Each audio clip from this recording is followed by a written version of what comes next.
Hello students, with chapter के part number 4 में आपका स्वागत है। लास्ट टाइम जब मैंने सेकंड क्वेश्चन बोला था तो मैंने ये बोल दिया था कि ये क्वेश्चन आने वाला नहीं है। तो देखो, उसमें ऐसे सीरीज़ के अंदर तो क्वेश्चन नहीं पूछ सकता, लेकिन एक डायरेक्ट ये वाली वैल्यूज़ और ये वाली वैल्यूज़ यहाँ पुट करके और डायरेक्ट पूछ ले कि मीटर और वोल्ट मीटर के पाठ्यांक। तो मीटर तो अपने धारा का, ठीक है, और वोल्ट मीटर यानी कि वोल्टेज, विभवांतर का पाठ्यांक यानी कि वी की वैल्यू और आई की वैल्यू, दोनों की वैल्यू पूछ सकते हैं। ठीक है, तो आप उसको सॉल्व करने की कोशिश करना। अब नेक्स्ट जो अपना आता है पार्श्व क्रम में संयोजित प्रतिरोध।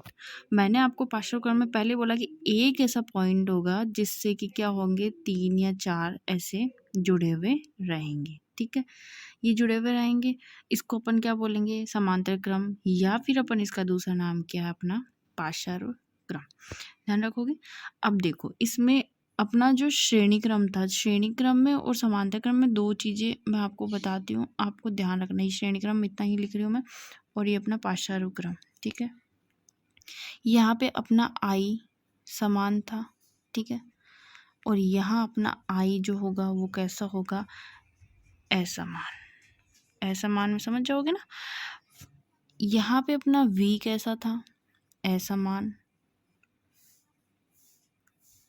और यहाँ पे अपना वी कैसा हो जाएगा, समान। बस इतना सा अंतर है और ये टॉपिक आपको समझ में आ जाएगा। ठीक है, तो इसका मतलब अपना यहाँ पे क्या समान है, वी समान है, और हर जगह अपना क्या हो जाएगा, आई डिफरेंट हो जाएगा। इस डायग्राम से समझो, R1 R2 R3 दे रखा, I1 I2 I3, इसका मतलब आई क्या है, असमान, और जो वी है वोल्टेज वो समान है।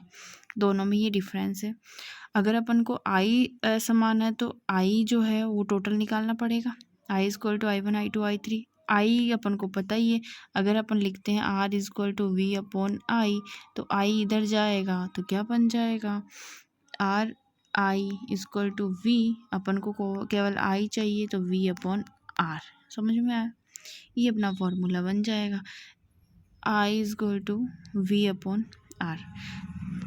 I1 I2 I3 निकाल लो, फिर इसमें पुट कर दो। ठीक है, तो देखो ये पुट किया हुआ है एज इट इज़।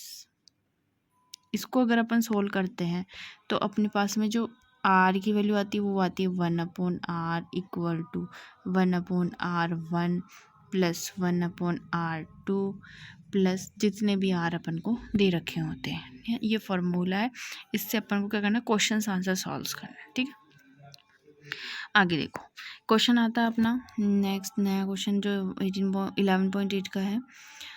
परिपथ आरेख में मान लीजिए कि R1 R2 R3 के मान क्रमशः इतना दे रखा है, 12 वोल्टेज की बैटरी लगी हुई है, और अपन को ए पार्ट में दे रखा है कि प्रत्येक प्रतिरोधक से प्रवाहित विद्युत धारा निकालनी है अपन को। टोटल क्या निकालनी है, आई निकालनी है, I1 I2 I3 निकालनी है। ठीक है, फिर बोल रहा है बी के लिए कि परिपथ में प्रवाहित कुल विद्युत धारा यानी टोटल आई, यानी जो कि अपन I1 I2 I3 आ रही है उसको जोड़ के निकालेंगे, और सी बोल रहा है कि परिपथ का कुल प्रतिरोध टोटल आर निकालना है अपन को। तो अपन को वी दे रखा है, R1 R2 R3 दे रखा है। ठीक है, तो अपन कोशिश करते हैं। अब आगे देखो, चलो ये देखो, यहाँ से स्टार्ट है, R1 R2 R3, we total दे रखा है, आई अपन को निकालनी है। तो पहले मैंने क्या बोला, I1 प्रत्येक निकालनी है, I1 I2 I3 निकाल लो, फॉर्मूले में पुट करो, वैल्यूज़ अपन को दे रखी है और आंसर्स निकालो। ठीक है, नेक्स्ट क्या देगा, टोटल बी जो पार्ट है वो क्या बोला, टोटल आई निकालनी, तो जो अपनी वैल्यूज़ आई हैं उनको टोटल कर दो, कंप्लीट। थर्ड क्वेश्चन दे रखा था कि टोटल प्रतिरोध निकालो। टोटल प्रतिरोध के लिए अपन को फॉर्मूला पता ही है, 1/R1 1/R2 1/R3, ऐसे करके अपन कर लेंगे, इसको आंसर निकाल लेंगे। एलसीएम वगैरह सब आपको लेना आता है, 10th क्लास के बच्चे हो तो मुझे इतना विश्वास तो है कि एलसीएम वगैरह लेकर आके और ये जो सॉल्यूशंस करते हैं अपन वो तो आपको आते होंगे। अगर फिर भी किसी बच्चे को दिक्कत है तो मुझे कमेंट सेक्शन में ज़रूर बताना, मैं उसके लिए पर्सनली एक वीडियो बनाऊँगी सारे क्वेश्चंस की। ठीक है, जिसमें भी दिक्कत है, क्वेश्चन नंबर टेक्स्ट वाले दिक्कत हो या चाहे एनसीईआरटी के एग्जाम्पल्स में दिक्कत हो, तो मुझे बता देना, मैं आपको उसका फुल वीडियो एक एक चीज़, अगर किसी को भाग करना भी नहीं आता है ना तो वो भी कमेंट सेक्शन में लिख देना कि मुझे भाग करना नहीं आता मैम, तो मैं उसको भी ईजीली समझा दूँगी आपको। ठीक है, नेक्स्ट अपना क्वेश्चन नंबर 9 देखो।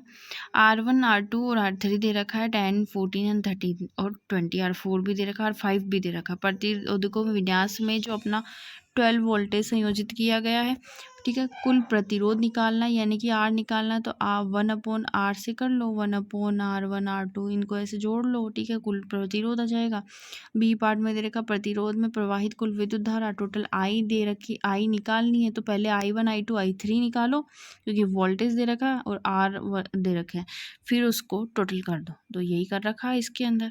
देखो पहले इसने क्या निकाला है, टोटल R निकाल लिया, ठीक है। ऐसे करके टोटल R निकाल लिया, ये अपना टोटल R आ गया। और उसके बाद में इसने टोटल अपन डायरेक्ट में निकाल सकते हैं वैसे तो, just to wait a minute बच्चों। I1 I2 I3 निकालने की ज़रूरत नहीं है, अपन डायरेक्ट भी कर सकते हैं, क्योंकि टोटल I निकालनी है, V की वैल्यू है, टोटल R निकालते अपन कर सकते हैं। इजी है, बहुत ही ज़्यादा इजी है, कॉपी पेन लेके बैठना, इजीली कर पाओगे, ठीक है।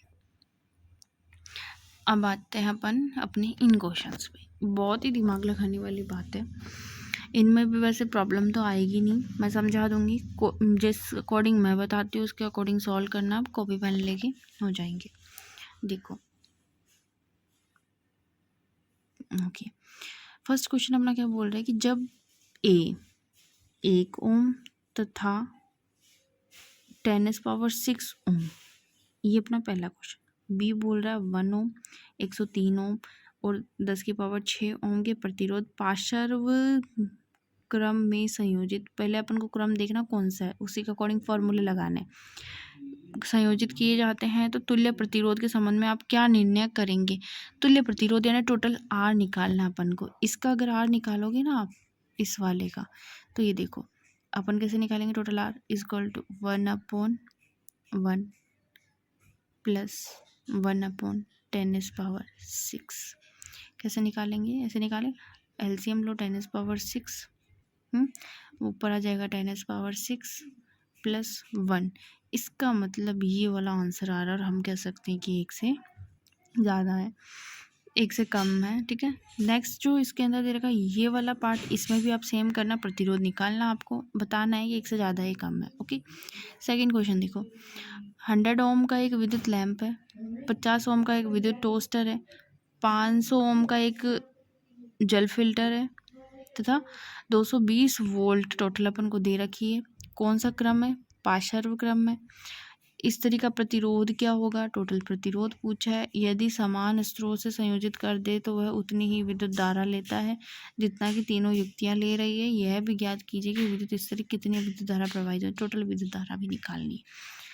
R दे रखा है, V दे रखा है, पार्श्व क्रम में, यानी कि 1/R वाला फॉर्मूला, 1/R वाला फॉर्मूला, टोटल R निकाल लो, ठीक है। वोल्टेज है I निकाल लो, ठीक है। थर्ड नंबर क्वेश्चन देखो, श्रेणी क्रम में संयोजित करने के स्थान पर विद्युत युक्तियों को पार्श्व क्रम में क्यों संयोजित किया जाता है। थोड़ा सा सोचने वाली बात है। कहने का मतलब ये, अगर अपन श्रेणी क्रम, कौन सा क्रम, श्रेणी क्रम, इसमें अगर संयोजित कर देंगे तो आपको पता है वोल्टेज V1 V2 और V3, यानी कि वोल्टेज चेंज हो रहा है। वोल्टेज चेंज होते अपने घर में शॉर्ट सर्किट्स होना स्टार्ट कर देंगे, ज़्यादा होंगे। अगर अपन इनको समांतर क्रम में चलाते हैं तो वोल्टेज सबका क्या होगा, सेम। वोल्टेज सेम है, अपन को कोई दिक्कत आएगी नहीं, ठीक है। अपन ने यहाँ पे एसी लगा रखी, इस वाले से अपन ने बल्ब लगा रखा है, इस वाले से अपन ने फैन लगा रखा है। एसी को ज़्यादा वोल्टेज चाहिए, तो इसमें जो वोल्टेज जा रही है ना, तो उससे अपन को इफेक्ट नहीं होगा, ओके। नेक्स्ट क्वेश्चन आ जाओ। हाँ, क्वेश्चन नंबर 4 देखो, बहुत इंपॉर्टेंट क्वेश्चन है।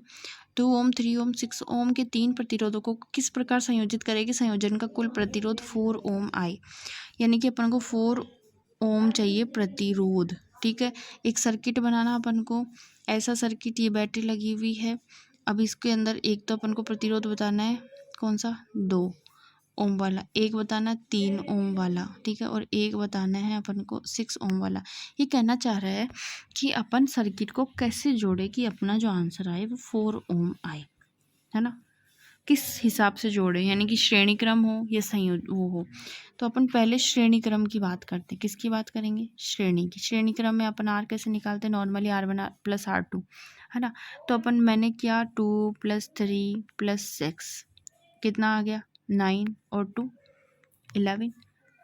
अपन को आंसर कितना चाहिए? 4 ओम। मैच नहीं कर रहा है, इसलिए श्रेणी क्रम में ये सीरीज तो नहीं लगा सकते। लेकिन अपन एक काम कर सकते हैं, 6 और 3 को, ये जो 3 और 6 ओम है, इसको अपन किस में लगाएं? श्रेणी क्रम में। किस में? समांतर क्रम में। कैसे लगाएंगे? देखो, R 1/R = 1/R1 + 1/R2, 1/R = 1/3 + 1/6। इसको अगर आप सोल्व करोगे ना, तो आपका आंसर क्या आएगा? 2। क्या आएगा? 2। फिर ये वाले दोनों सर्किट और ये वाला सर्किट, ठीक है, ये दोनों सर्किट तो कैसे आ जाएंगे? श्रेणी क्रम, समांतर क्रम में। कैसे? ये 3 ओम वाला, ये 3 ओम वाला, है ना, और ये अपना 6 ओम वाला, ये 3 वाला, ये 6।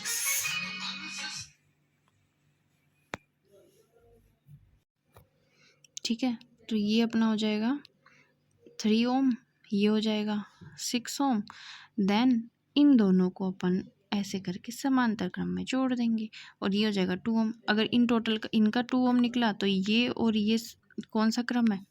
श्रेणी क्रम। ऐसे तो श्रेणी क्रम हो गया ना, ये है समांतर क्रम। इनको अपन ने समांतर क्रम के अकॉर्डिंग जोड़ा और अब ऐसे हो जाएगा श्रेणी क्रम। 2 2 कितना हो जाएगा? 4 ओम। इजीली आंसर निकल जाएगा। सेकंड, इसका जो बी पार्ट है वो आप ऐसे ही करना, 1 ओम लेके आना है। कैसे जोड़ोगे आप? ठीक है, तो कुछ नहीं करना, इजी है, थोड़ा दिमाग लगाना कैसे करें कि 1/R से कर लेना, कितना आ जाएगा? 1 ओम आएगा। ये 1/2 + 1/3 + 1/6 समथिंग 1 के आ जाएगा। नेक्स्ट 5th क्वेश्चन है, 4 ओम 8 और 12 24 प्रतिरोध की 4 कुंडलियों को किस प्रकार संयोजित करें कि अधिकतम आए और न्यूनतम आए? एक बार का श्रेणी क्रम में ट्राई कर लेना, एक बार का समांतर क्रम में ट्राई कर लेना, देख लेना ज़्यादा किस में और देख लेना कम किस में।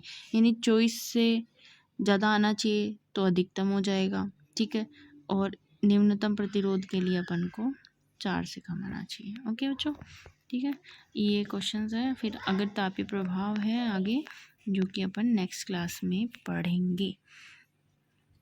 आपको समझ आ रहा हो तो लाइक करना, शेयर करना, सब्सक्राइब करना, कमेंट सेक्शन में अपनी जो भी प्रॉब्लम्स है वो लिखना ज़रूर, जिससे मुझे पता चलेगा कि आपको प्रॉब्लम क्या है और मैं उसको आपको सॉल्यूशन दे सकूं।